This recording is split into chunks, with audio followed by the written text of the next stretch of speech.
오늘은 네 번째 뜻, 항상 기뻐하라. 기뻐하라고 하는 이 말이 우리가 기뻐할 수 있는 조건이 되면 기뻐할 수 있잖아요.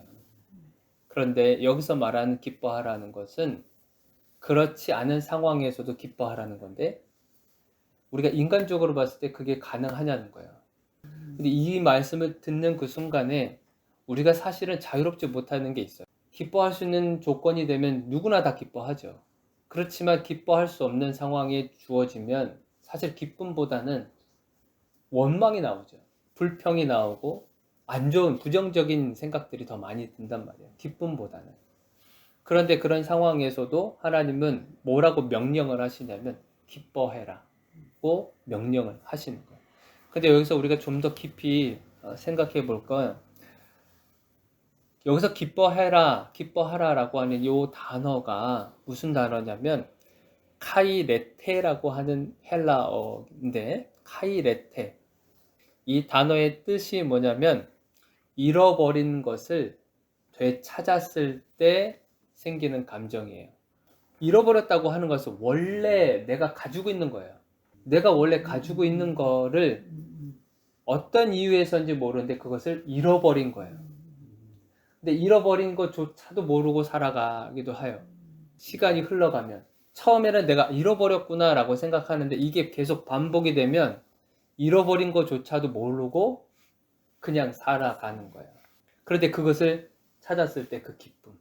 그 기쁨은 진짜 말로 표현할 수 없을 만큼 그 기쁜 거죠. 이 기쁨이 예수님이 어린 양 비유를 들으셨을 때 99마리의 양이 있고 한 마리가 지금 도망 어디로 가서 없단 말이에요. 99마리의 양, 99마리를 내버려 두고 잃어버린 양을 찾아서 다니신단 말이에요. 정말 진짜 목자이기 때문에 진짜 선한 목자이고 99마리의 이 양들은 얘네들은 지들끼리 놔둬도 돼요. 지들끼리 무리를 지어서 있기 때문에 괜찮아요.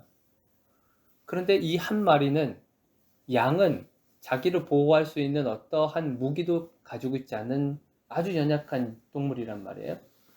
시력도 나쁘고 힘도 없고 그냥 뒤집어지면 자기 혼자 일어설 수도 없고 그러니까 누군가가 항상 옆에 보호를 해줘야 돼요. 이 양은. 근데 이 양 한 마리가 지금 도대체 어디로 갔는지 모르는 거예요. 사방팔방 돌아다니고 있는데 길이 어딘지도 모르고 앞이 안 보이니까. 근데 이 양은 그냥 일이라든지 어떤 맹수의 공격에 의해서 잡아먹힐 수도 있단 말이에요. 그러니까 진짜 목자는 그 잃어버린 그 양을 찾아서 떠난단 말이에요. 그리고 그 양을 찾았어요. 그 양을 찾았을 때 그 기쁨. 잃어버린 줄만 알았고, 그리고 죽었는 줄만 알았는데, 그 양을 찾았을 때 그 기쁨.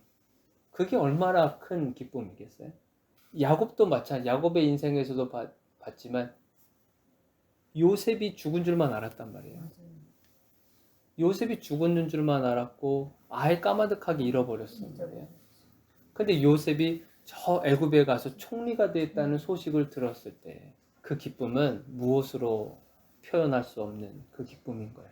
예수님의 이 기쁨은 잃어버린 한 영혼을 찾았을 때의 그 기쁨이 정말 이거는 세상이 줄 수 없는 기쁨인 거예요. 그 기쁨을 지금 여기에서 사용하고 있는 거거든요. 그 기쁨을. 근데 사람들이 왜 이것을 잃어버리고 살까? 지금 기쁨이 다 사라진 사람들이 많아요. 왜 사람들이 기쁨을 잃어버리고 살았을까? 가장 대표적으로 얘기할 수 있는 것은 그 기쁨을 바깥에서 찾는 거예요. 외부에서 찾는 거예요. 근데 그 외부에서 찾으려고 해도 그것을 우리가 찾을 수 있겠다는 거지. 찾는다 할지라도 그것이 잠시 잠깐 기쁨은 줄 수 있지만 그 진짜 기쁨이 나타나진 않고 오래 가지 않는단 말이에요. 사람들한테 인정을 받거나 아니면 사람들한테 칭찬을 받거나 사람들한테 정말 이렇게 박수 받을 일을 한다거나 그런 것으로 우리가 기쁨을 찾으려고 사람들이 돌아다니는 거예요. 어느 공동체 안에 가서 어떤 영향을 끼쳐서 그 사람 정말 대단합니다. 권사님 정말 대단합니다. 목사님 정말 대단합니다. 이런 것에 그 기쁨을 자꾸 찾는 거예요. 근데 그게 오래 가는 게 아니란 말이죠. 그러니까 이것을 계속 갈구하면서 사는 거예요. 사람들이. 여기서 찾는 거죠. 외부에서 자꾸 찾는 거예요. 그러니까 특별히 우리나라가 비교의식이라고 해서 비교하는 것이 우리나라가 정말 세계 최고로 달린대요. 우리나라 민족들이. 이 사람이 잘 되면 내가 배가 아프고 저 사람이 잘 되면 같은 조건에 있는 사람인데 다른 사람이 잘 되면 그게 너무 힘든 거예요. 바라보는 것조차도 힘들고 비교의식들이 너무나도 많으니까 자유롭지가 않은 거예요. 뭘 해도 자유롭지가 않고 편안하지도 않고 그래서 자꾸 외부에서 찾는 거예요. 심지어는 말을 통해서도 와요. 언어를 통해서도 그 사람의 어떤 언어와 말들, 특별히 이제 부정적인 언어들 같은 경우에 나쁜 말들, 이게 자꾸만 머릿속에 남는 거예요. 좋은 말들이야. 그리고 긍정적인 말을 해주고 할 때는 그것이 참 기쁘고 좋아요. 긍정적으로 얘기를 해주고 평가를 해주면. 근데 그게 오래 가지가 않는단 말이에요. 근데 사람들의 이 부정적인 말들 있잖아요. 그런 부정적인 말들을 들으면 그게 또 오래 간단 말이에요. 그러면서 내 안의 기쁨이 자꾸 또 사라지는 거예요. 그 말이 계속 생각이 나고 그 말이 자꾸만 귀에 거슬리고 부정적인 말들, 이런 말들이 사실은 바깥쪽에서 오는 말도 있지만 내 안에서 그 말을 하는 경우도 있어요.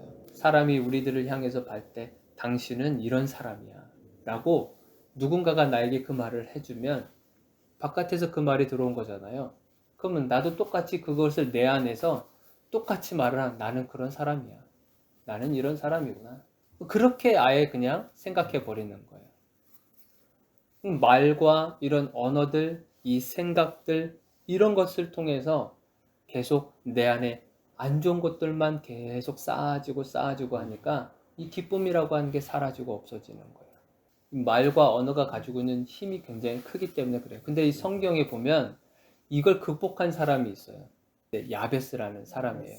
역대상 4장 10절. 자, 제가 읽어드릴게요.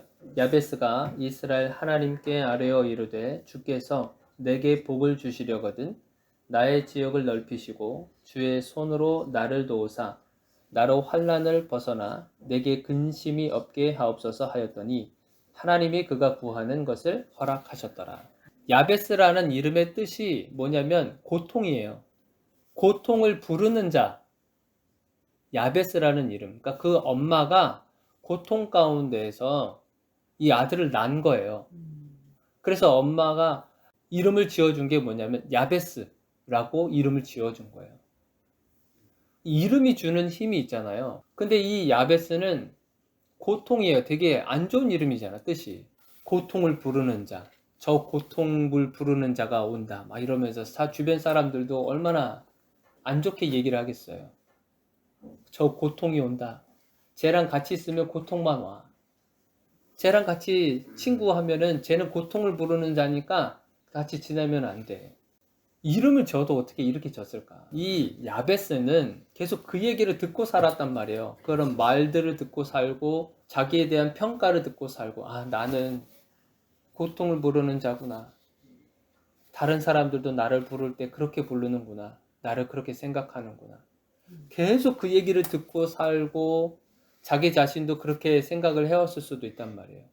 그런데 야베스는 거기에서 멈추지 않고 하나님한테 이것을 이야기를 한단 말이에요. 그러니까 야베스는 자기가 그런 환경과 외부적인 그런 요인들은 정말 고통스러운데 이것을 바꿔주시고 이것을 해결해 주실 뿐만 아니라 자기의 인생을 완전 뒤집어 엎으실 만한 그런 능력이 하나님께 있다는 것을 안 거예요. 그래서 하나님한테 기도한 거예요. 내게 복을 주시려거든 나의 지역을 넓혀주소서. 주의 손으로 나를 도와주소서. 환난을 벗어나서 내게 근심이 없게 해달라. 이것을 하나님 앞에 기도했더니 하나님이 그가 구하는 것을 허락하셨다라고 하셨단 말이에요. 그러니까 우리는 외부에서 그 기쁨과 즐거움과 이것을 우리는 수없이 찾아다니지만 그것은 영원하지가 않다. 이것을 빨리 깨닫는 자가 지혜로운 자예요. 그러면 진짜 기쁨이 누구한테 있다는 거예요? 하나님한테 있다고 하는 겁니다. 우리는 기쁨이 두 가지예요. 우리가 이 세상에 살면서 기쁨이라고 하는 건 두 가지인데 사실은 외부에서 오는 기쁨이 있어요. 바깥에서 누군가를 만나서 식사를 하거나 좋은 대화를 나누거나 아니면 꽃구경을 갔다든지 좋은 자연을 본다든지 이제 그런 걸 보면서 그때 기쁨이 있어요. 그런데 그런 기쁨과 즐거움이 사실 오래 가지가 않는단 말이에요. 그냥 갔다 오면 그리고 그 이후로 또 그냥 잊어질 수 있어요. 그리고 좋은 사람 만나서 식사하는 거, 뭐 가족들 만나서 식사하고 자녀들 만나서 식사하고 이런 것들도 그 순간에는 기쁨이 있어요. 그런데 그것이 이제 끝나고 집으로 다 흩어지고 하면 그 기쁨도 이제 없어지는 거예요. 또 하나 기쁨은 변하지 않는 기쁨인 거예요. 그 기쁨은 내 안에 있어요. 이미 하나님이 주신 기쁨이란 말이에요. 그 기쁨을 발견하는 거죠. 사람들은 오해하는 게 변하지 않는 그 기쁨이 마치 외부에서 오는 기쁨이 영원한 기쁨이라고 생각을 하는 거예요. 그렇게 착각을 하는 거예요. 왜냐하면 내 안에 기쁨이라고 하는 걸 발견하지 못했기 때문에 자꾸 그것을 외부에서 받는 거예요. 저 교회를 돌아다니고 저기를 찾아다니고 사람들을 찾아다니고 막 이러면서 외부에서 그걸 자꾸만 찾으러 다니는. 왜냐하면 그렇게 해서 기쁨이 마치 진짜 기쁨인 것처럼 생각하기 때문에 그래요. 진짜 영원한 것은 우리 안에 이미 하나님께서 그 기쁨을 주셨다고 하는 거예요. 그래서 이거를 깨닫는 자가 지혜로운 자인 거예요. 그러면 우리가 잃어버린 기쁨을 다시 회복할 수 있는 방법이 무엇인가? 다시 회복할 수 있는 그 방법은 오늘 성경에서 보니까 데살로니가 5장 18절을 마지막 부분에 한번 보세요. 범사에 감사하라. 이것이 그리스도 예수 안에서 너희를 향하신 하나님의 뜻이니라. 그렇죠? 근데 그리스도 예수 안에서라는 말이에요. 우리가 기쁨을 회복할 수 있는 방법은 예수 그리스도를 개입시키는 거예요. 왜냐하면 예수 그리스도 안에 기쁨이 있기 때문에 그래요. 그러니까 개입시키고 하는 것은 우리가 예수님 앞에 기도하는 거예요. 예수님 앞에 기도하는 것은 기쁨을 잃어버린 것에 대해서 인정을 하시는 거예요. 하나님, 제가 기쁨을 잃어버렸습니다. 내 안에 영원한 기쁨이 있다는 걸 알았는데 내가 어느 순간에 그것을 잊고 살아왔고 자꾸 외부에서 그 기쁨을 찾으려고 애썼습니다. 그렇게 하면서 내가 기쁨을 잃어버렸구나 라고 하는 것을 예수님 앞에서 그것을 인정하는 거예요. 인정하고 그리고 내가 사람들을 쫓아다녔습니다. 인정을 받고 싶어 했습니다. 하나님의 기쁨이 내 안에 있는데 자꾸만 다른 것에서 내가 마음을 빼앗기고 그것에서 기쁨을 찾으려고 했습니다. 사람에게서 찾으려고 했고 돈에서 찾으려고 했고 좋은 환경에서 찾으려고 했고 안정된 그런 가정 안에서 찾으려고 했고 그런 것에서 찾으려 했습니다. 그것을 솔직하게 예수님 앞에 인정하고 고백하는 거예요. 그러다 보면 내 안의 기쁨이 영원한 기쁨이 주님으로부터 채워질 수 있구나. 그것을 깨닫게 되는 거예요. 그래서 내 안에 원래의 기쁨을 하나님이 알려주실 거란 말이죠. 그러니까 주님 앞에 그렇게 나아가시기를 바라요. 항상 기뻐하라고 하는 이 말씀은 우리 능력 갖고는 할 수 없는 일들이에요. 높은 차원의 어떤 초자연적인 그런 경지에 이르는 그런 모습인 거예요. 그러니까 하나님께서 우리에게 이것을 처음부터 원하시는 게 아니에요. 우리는 기뻐하다가도 외부의 기쁨을 누리다가도 또 넘어지고 그러다가 또 깨닫고 이것이 아니구나 하면서 또 넘어지기도 하고 하면서 점차 이 과정을 우리가 살아가고 있는 거예요. 우리는 이 과정을 살아가는 사람들이지 이 과정을 겪지도 않으면서 그냥 무조건 항상 기뻐하라 이렇게 되는 건 우린 너무 힘들게 만드는 거예요. 내가 괴로운데 내가 힘들고 어려운데 항상 기뻐하라 항상 기뻐하라 이 주문 외우듯이 항상 기뻐하라 항상 기뻐하라 이렇게 해서 기뻐지는 게 아니란 말이죠. 그리스도 예수 안에서 이 과정을 계속 걸어가다 보면 어느 순간에 항상 기뻐하라. 그것을 우리가 살아갈 수 있다고 하는 거예요. 우리가 힘들어도 예수님이 기뻐하라 그랬는데 나는 왜 기뻐하지 않을까? 나는 믿음이 이 정도밖에 안 되나? 하면서 자꾸 자책으로 들어가면 안 된단 말이에요. 계속 우리는 이 과정을 걸어가는 자들이고 얼마든지 넘어질 수 있고 얼마든지 화를 낼 수도 있는 자들이에요. 그것을 인정하라는 거예요. 그러다 보면 내 안에 지금 변하지 않고 있는 그 기쁨을 발견하는 그때가 올 거란 말입니다. 그래서 우리가 이번 한 주간에 이 항상 기뻐하라 이 과정을 건강하게 예수님하고 내가 무슨 대단한 무슨 성자라도 되듯이 예수님이 되듯이 막 그렇게 나 자신을 막 억눌려 가면서 억지로 기뻐하는 게 아니고 이 과정을 충분히 예수님하고 걸어가면서 그렇게 기쁨을 발견하시면서 살아가시는 한 주가 되기를 주님의 이름으로 축원드립니다.